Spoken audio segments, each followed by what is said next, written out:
మార్చి 8 దీన్ని అంతర్జాతీయ మహిళా దినోత్సవంగా జరుపుకోవడం అనేటువంటి జరుగుతుంది.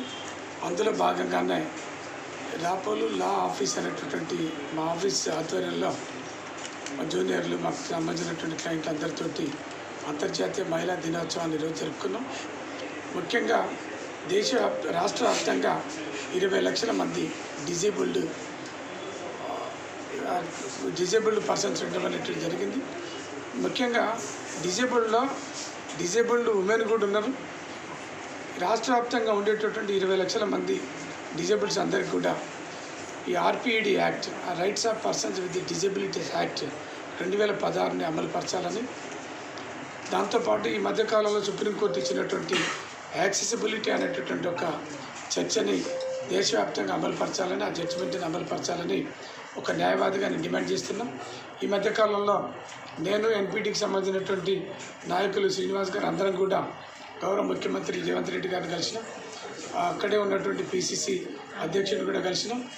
రాష్ట్రంలో వికలాంగులకు సంబంధించినటువంటి మహిళలందరికీ కూడా ప్రత్యేకంగా పెన్షన్ ఇచ్చేటటువంటి పెన్షన్ పెంచాలని, లోకల్ బాడీ ఎలక్షన్స్లలో 5% రిజర్వేషన్ ఇవ్వాలని, తర్వాత వెల్ఫేర్ యాక్టివిటీస్లలో 10% వెల్ఫేర్ యాక్టివిటీస్లలో వీళ్ళకి రిజర్వేషన్స్ ఇవ్వాలని, విద్య, వైద్యం, ఉద్యోగం ఒకటేంటి అన్ని రంగాలలో ఈ దివ్యాంగ వికలాంగ మహిళలకు కూడా ప్రత్యేకంగా అవకాశాలు కల్పించాలని చెప్పేసి కూడా మేము కోరినాం.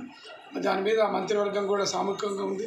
సముచితంగా ఎంత తొందరగా వీలైతే అంత తొందరగా ఈ ఆర్డర్స్ ఇచ్చేటటువంటి గెజిట్ పాస్ చేసేటటువంటి ఆలోచనలో ప్రభుత్వం ఉన్నది. ఈ రాష్ట్రాల్లో ఉండేటటువంటి మహిళలందరూ కూడా తమ యొక్క శక్తి చాలా మహోన్నతమైనటువంటి శక్తి. చాలామంది ఏంటంటే నేను మహిళని ఏం చేయలేను, కేవలం వంట మాత్రమే చేస్తా, పిల్లలు మాత్రమే చూసుకుంటా, భర్తను మాత్రమే చూసుకుంటా అనేటువంటి ఒక కాన్సెప్ట్ ఇంకా కొనసాగుతూ ఉంది. గతాన్ని మనం పోల్చుకున్నప్పుడు ఈ మధ్యకాలంలో మహిళలు బాగా చురుకుగా పనిచేస్తారు. అన్ని రంగాలలో ఫ్లైట్లు నడుపుతుండ్రు, ఒలింపిక్ గేమ్స్లలో పోటీలలో పాల్గొంటారు, స్విమ్మింగ్, క్రికెట్ ఒకటేంటి అన్ని రంగాలలో పనులు చేస్తూ మహోన్నతమైనటువంటి స్థానానికి చేరుకున్నారు.